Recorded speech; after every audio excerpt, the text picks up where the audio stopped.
Time is flying by, Penn State fans. We're already at our second Blue White Breakdown podcast.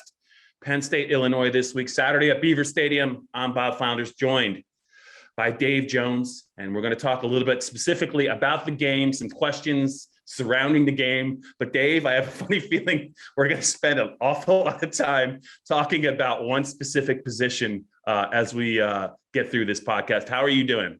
Well, I have a new microphone. They sent me a Yeti Blue, so I sound kind of. See, look at this thing. Look, it's giant. Yeah, it's a Yeti Blue.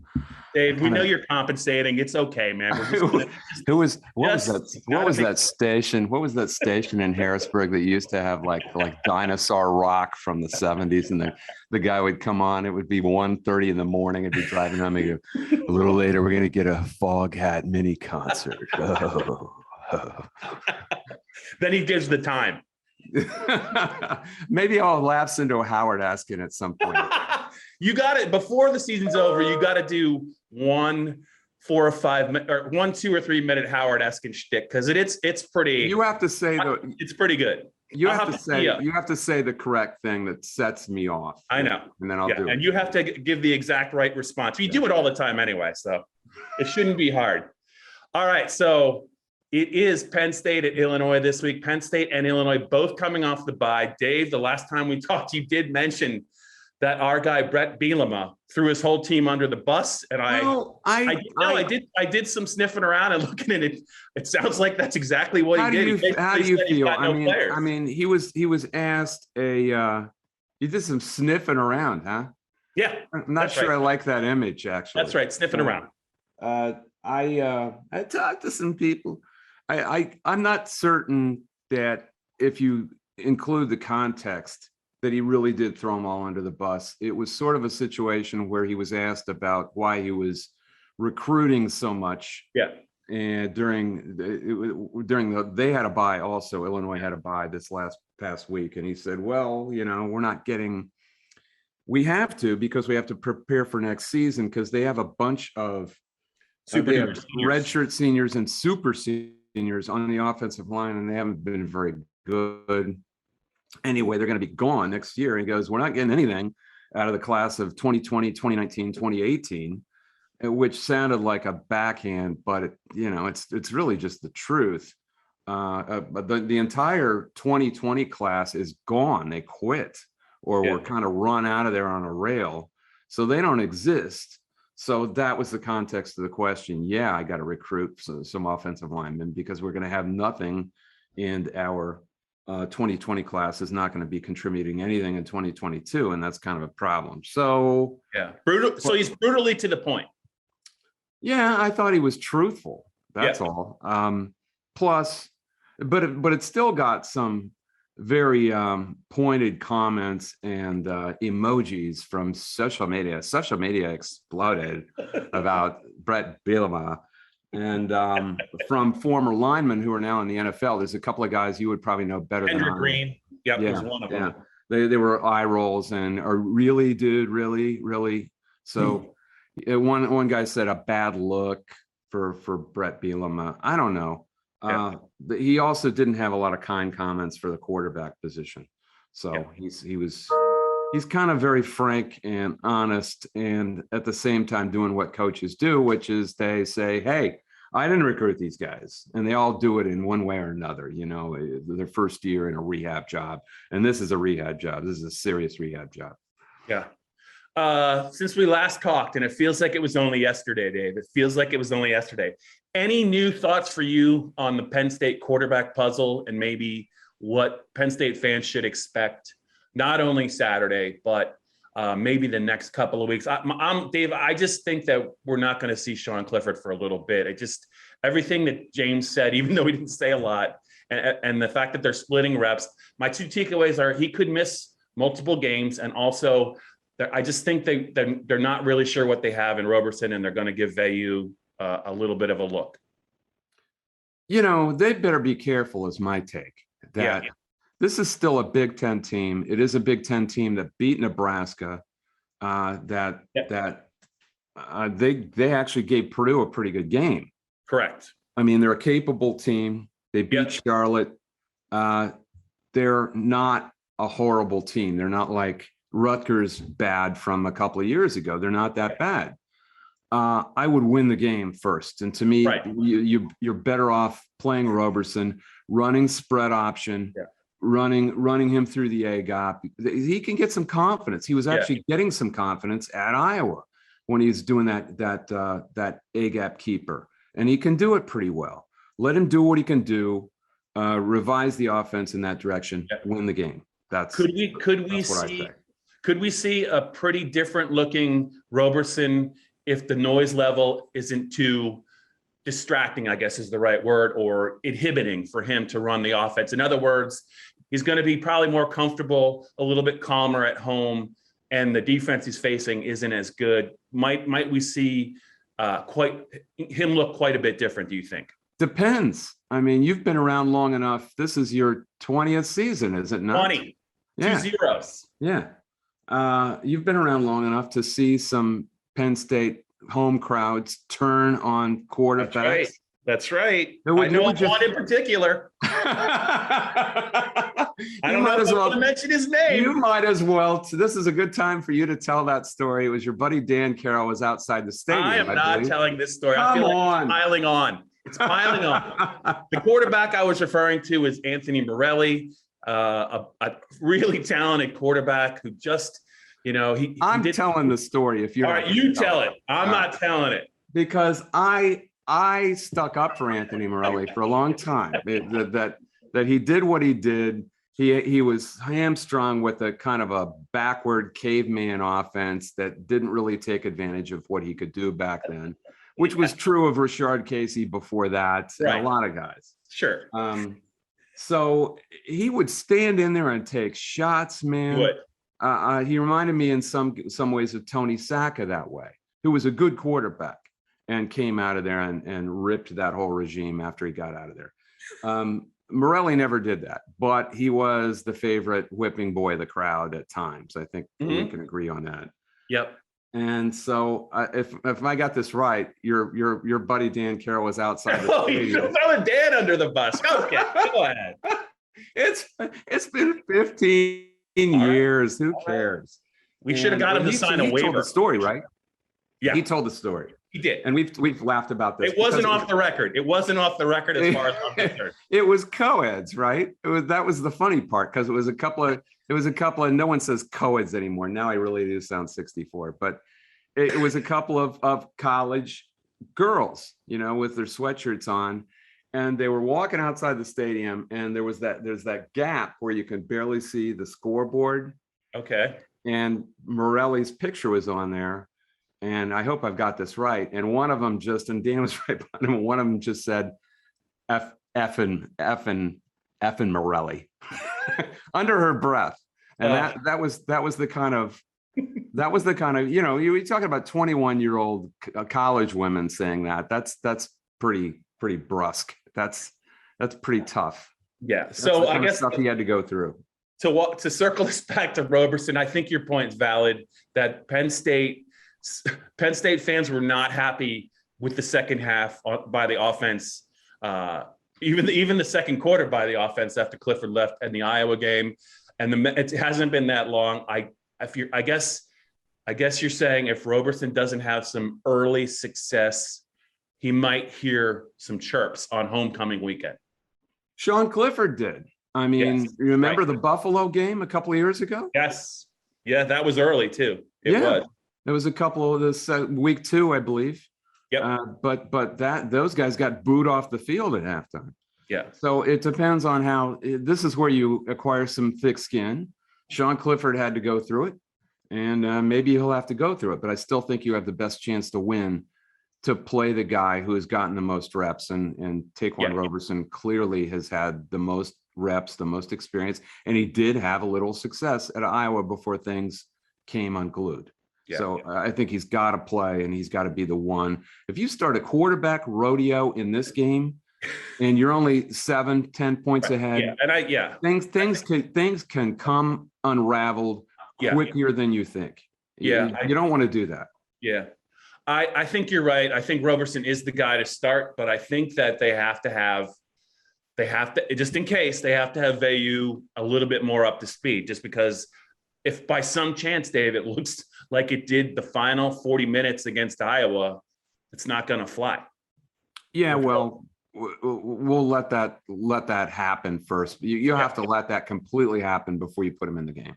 Yep. That's my opinion. Either that or get up 24 points, then put him in the game. That's fine, because you want to get him some feel for what the stadium's like, what it feels to be out there. Okay. Because it's not high school, man. I mean, it's different with all those people there. Even if it's a crowd of 78,000 on a noon start, it's still different. So you do want to get him out there, but you don't want to jump the gun, and you don't want to do anything silly when you're only up 7 or 10, in my opinion. So we'll see what happens. All right, it's the Blue-White Breakdown. We're almost halfway home. Dave Jones and Bob Flounders. Dave, let's just talk about if you're Illinois, what are some scenarios that you can see where I could actually see quite a few where the game is close for quite a bit. But who are the players, and what are the situations where this game, in the third quarter, it's still a 1 or 2 possession game, or maybe, who knows, worst case scenario, Illinois is in front. What are those scenarios look like to you? That if the one unit, if you divide a football team into 6 units, the quarterback, running backs, receivers, defensive line, offensive line, secondary, linebackers. Well, that's 9 units. That's 7 actually, but you put the quarterback in with the backs. I would say the running backs are a very competitive unit for Illinois. Chase Brown in particular. And if they can run the ball against a defense that maybe is feeling the depletion on the defensive line, which they will be, that are a little bit sleepy with the noon kick, if they start running the ball and throwing play action and getting things done, holding the ball, and then whenever Penn State gets the ball, the other units that are decent for Illinois are the back 7. The linebackers are pretty decent, even though they don't have Hansen. Hansen's going to be gone for the year, by the way, is what I heard. Yeah, I saw that. I know that Bielema would not talk about his status. I know he left the Wisconsin game with an injury. He's a good player, but when I would imagine they're not going to have him there. He's a resolute player. He's not a particularly talented player. He just plays his ass off. Jake Hansen's who we're talking about. They're best. Their linebacker. He gets a ton of tackles, gets to the right spots, doesn't get there like super fast like some people. But I've heard he's done for the year, and they're going to announce that sometime today or tomorrow, because he just has to get well. He's had a ton of injuries, as guys like that sometimes do. And he needs to get well for his pro day. I don't think he's going to be a high draft or anything. Do you? You've seen him. I would say 6th and 7th round, maybe. He overachiever. I mean that in the best way. But he has a chance to play, so he has to get himself well. But the back 7 is pretty good on this team, especially the secondary is representative. So if they can get a couple of PBUs, and Penn State's kind of sleepy, and they have to, I'm sure they will stack the box and make Roberson beat them through the air. If they can do that effectively, or get some 3rd and 6s, 3rd and 7s, and then he has to throw, things can develop, because they have the running game. They have the running backs to make that happen. Their offensive line has not been good. So those backs have pretty much done everything on their own. But if they can get a modicum of success running the ball and get some knockaways on defense, or maybe a pick, they're going to stay in the game. They are. I mean, just look at some of the games they played earlier this year. The Maryland game, I think that was 20-17. The Purdue game, they were winning until the very last couple of minutes. I think they were up 9-6. I think I remember watching that in one of the I might have been the Penn State press box, but they had to make some plays to win that game. Purdue did at home before they beat Iowa. So I think the longer that Illinois is in this game, I think maybe the more nervous some people on offense at Penn State are going to get. And you're right. I would absolutely you have to make the quarterback beat you with his arm as much as you can if you're Illinois. And I don't really understand why this line has ballooned. Is it still at 23? Is that what it is? It's actually see, I know you said it was 17. I looked, I've only ever seen it open at 23. Maybe you saw it at another spot. It's at 24 today. See, I don't get that. I would be gobbling up those 24 points with a deep reserve at quarterback, which is what we're really dealing with here. Yeah. Wouldn't you? Yeah. I mean, I don't get it.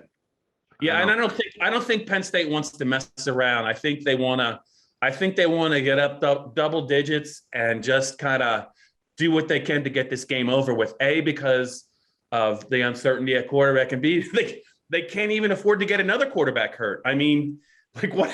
I mean, if you're going to run Roberson, I understand, but what if he gets hurt?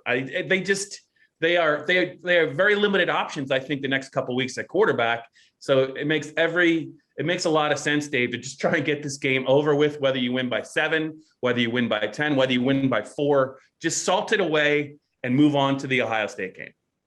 Yeah, because the less wear and tear you get on everybody, the more they can rest up for the next week. And it isn't really a good time to have to play in Columbus. And these guys need to get this over with and get everyone some rest who can use some rest, because Illinois is at a bye week too.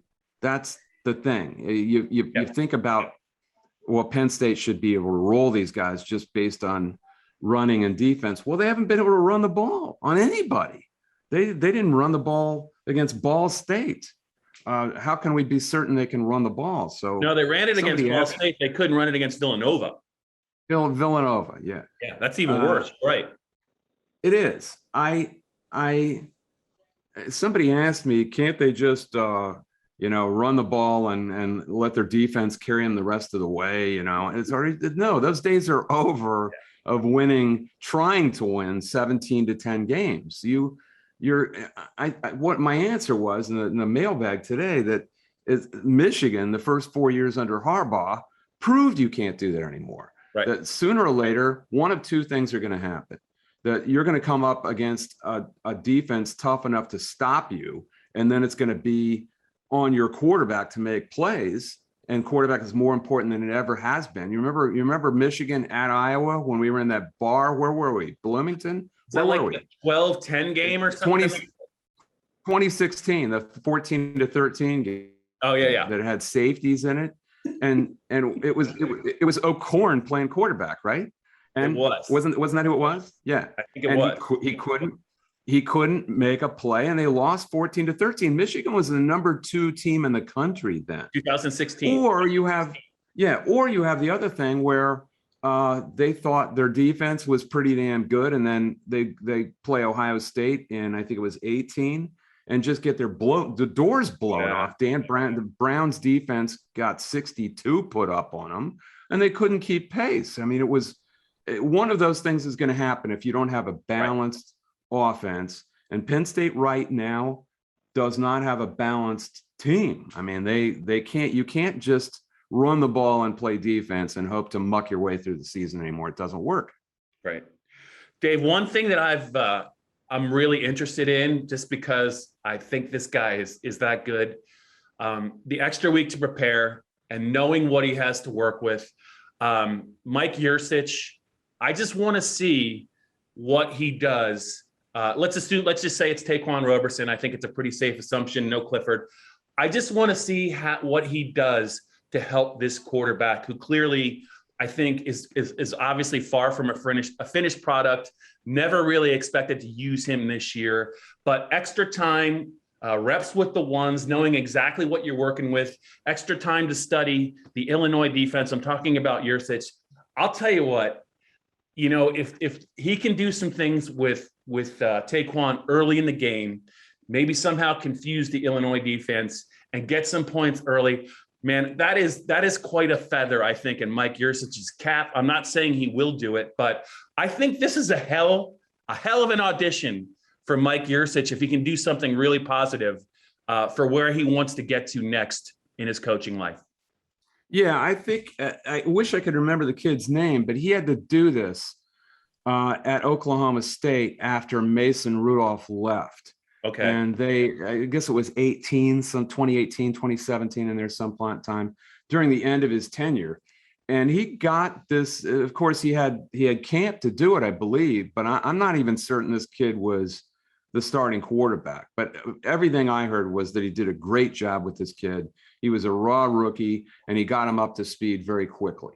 And every coach, especially every position coach who becomes a coordinator, which is Mike Yurcich, he knows how to play quarterback. He did it.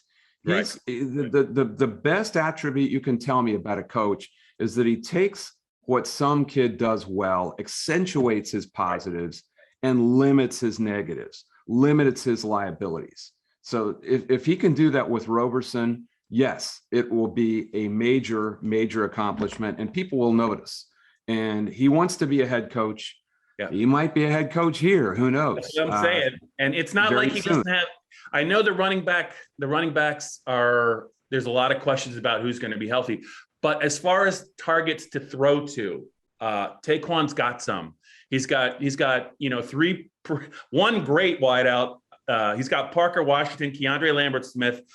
Those tight ends can catch too. I'm not sure they can block, but it's not like Roberson won't have inviting options to throw the ball, whether it's short or long in this game. And I got to think that there's going to be a way where he gets Dotson.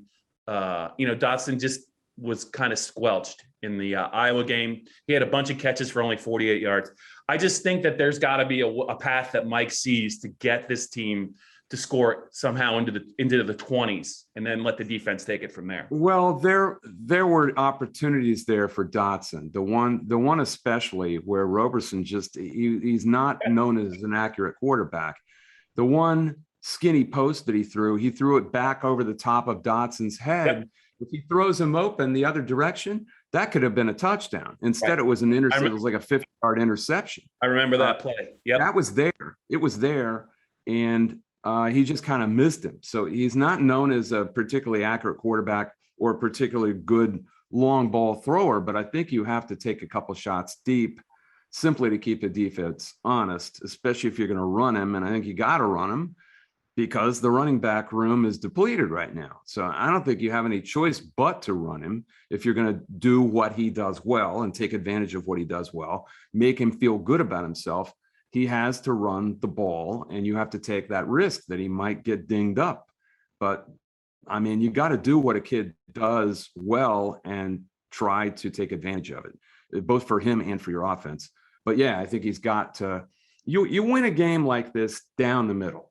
And if he can back off those safeties, keep them honest, and then run where they vacate. I mean, there are going to be situations you have to back those safeties up, and then there will be situations where he can run through the A gap and find some room to run. He's a good runner, man. He's a good aggressive runner, and he doesn't screw around when he runs. He runs like he means it, like he's comfortable running.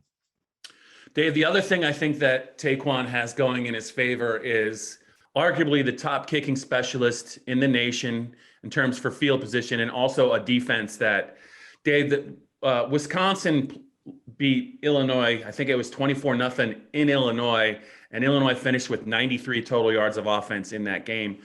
I think that this is a situation where even without PJ Mustipher, I know you talked about them trying to get their running game going and work the clock, change fields, maybe get a turnover on a short field. But if Penn State can kind of, and Stout can keep this offensive bunch that Illinois has just bottled up all game, it could be a situation where the Penn State offense is working with either from midfield or in Illinois territory a bunch of this game, because I think that Penn State, even without Mustipher, has the athletes really to cause problems for Illinois' offense. Yeah, you keep sounding like you won a game from 2010 here, or 2011. I don't see a lot of other ways that it can go. I really don't. But is that Mike Yurcich? That's my question. Right. Is that in him? That is that. And where does James Franklin duck his head into the offensive meeting room, or does he just say, "Hey, Mike, I trust you"? I hope not. Yurcich knows what he's doing. Franklin has never done anything like that. He lets his assistants coach. He lets his coordinators coach. He's never been known as like Paterno was to take the headset from Gainer and say, let me have it for a couple plays, Franny. That doesn't happen here, nor should it. I mean, if you're hiring these guys, and to Franklin's credit, he's always known when to cut his losses on a coordinator. He doesn't screw around. He's done it twice, and he did it again. I think he has the right guy here. Let him coach. Let him do what he does. Yeah. Let him call the plays. Stay out of his way. He knows what he's doing. But I guess what I'm saying is I could still see Penn State scoring 31 points on Saturday, and maybe it not being a great offensive day because of the presence of Stout and because of that defense. In other words, they just really kind of tee it up for the offense. Okay. I mean, you're looking for a field position game. That's what I'm looking for.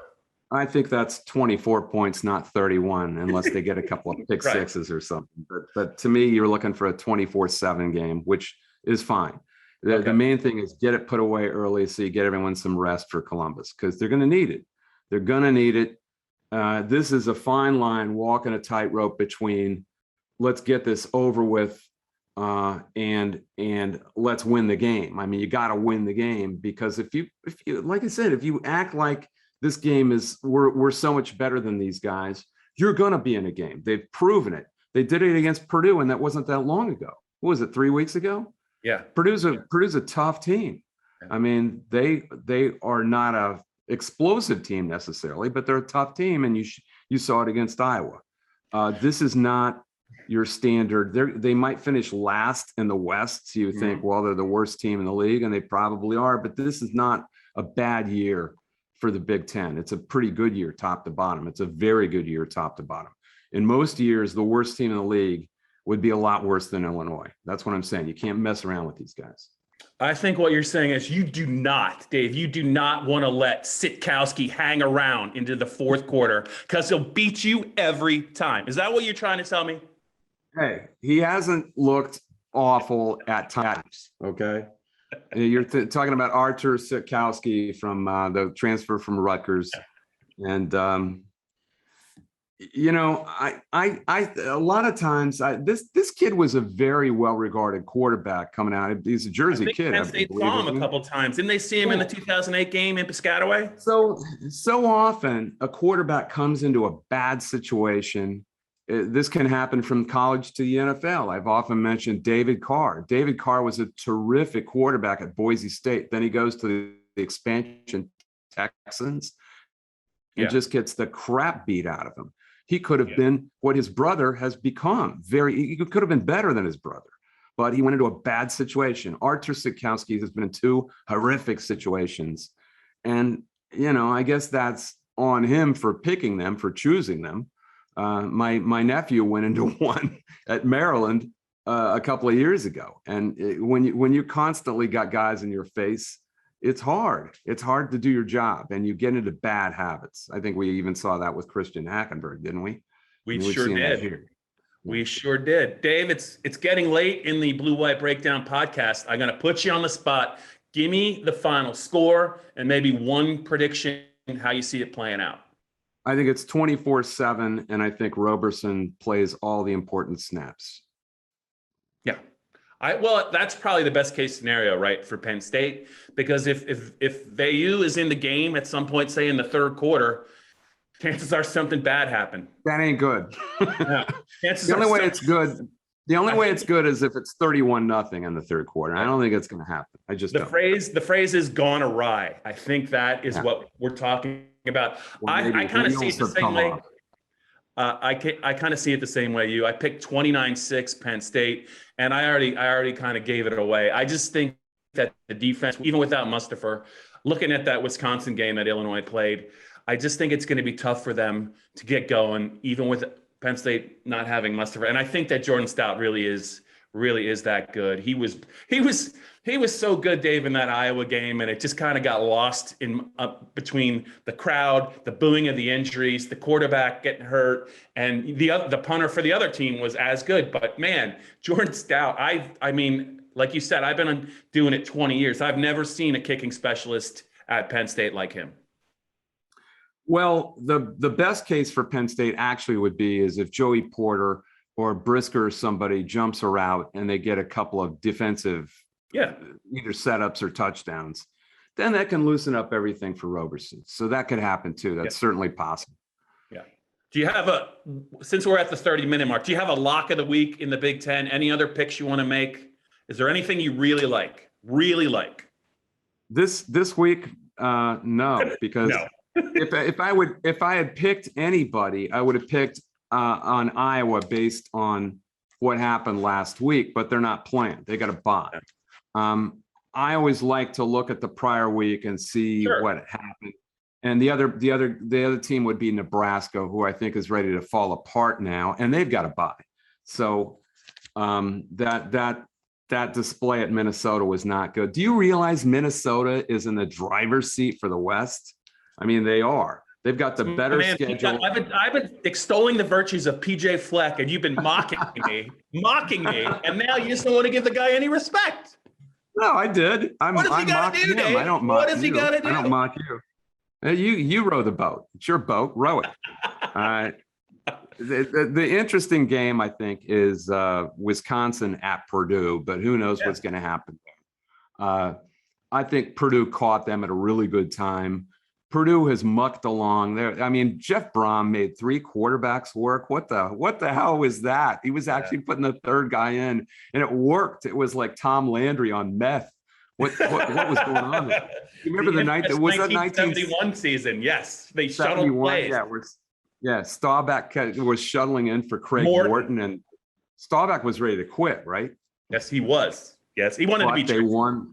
They won the Super Bowl at the end of that season with Dwayne Thomas against the Miami Dolphins, who weren't quite ready. They weren't quite ready. The next year, 24-3. Is that what it was? 24-3. Lance Allworth, Mike Ditka, and Dwayne Thomas scored for Dallas in that game. There you go. And little 5-year-old Bob Flounders was going, yay! I was a fully formed 7. So were you a Cowboys fan even then? I had actually just started the regular season. That's when it was like October of 71. And that was back when there was I think they only had like 1 game on a Sunday or 2 games on. For it was always Frank Gleber doing the Cowboys, right? Were you throwing stuff at the TV and cussing out Landry when he put in Morton even back then? I just didn't know enough. I was just starting to actually follow the game. My dad was an Eagles fan. He was always throwing crap at the TV set because they were terrible. But no, I did not really realize how truly awful Craig Morton was until about 1973, I would say, 2 years later when I was all of 9. But yeah, 71, 24-3. I think it was in Tulane Stadium too. It was in New Orleans, but it was at Tulane Stadium. Anyway, we're talking way too much about Super Bowl 6. That was one of the infamous artificial turf surfaces in the country. And I'm preparing a book. I think when I retire, I'm going to actually write a book on plastic grass, the old plastic grass that people had to play on back then. Because it was torturous. I mean, that was one of the other notorious field was, of course, the Astrodome. Well, back when Elvin Bethea and those guys played. I mean, to think that they actually played on these surfaces, the vet. I mean, I'm going to interview everybody, and I mean, it is a whole book that Monsanto and 3M actually put these surfaces out there that guys had to play on with basically that much foam rubber underneath and plastic. And killing each other. These were big, by the 70s, these were big, fast men. And it was torturous. Anyway, I went off on a spiel. Jones, dating back to your college days, that's not the only grass you could write about and be an expert on, if you know what I'm talking about. We come back around. Oh, we're going to get into little minis. We're going to get into a Foghat mini concert. All right, that's it. See you guys next week.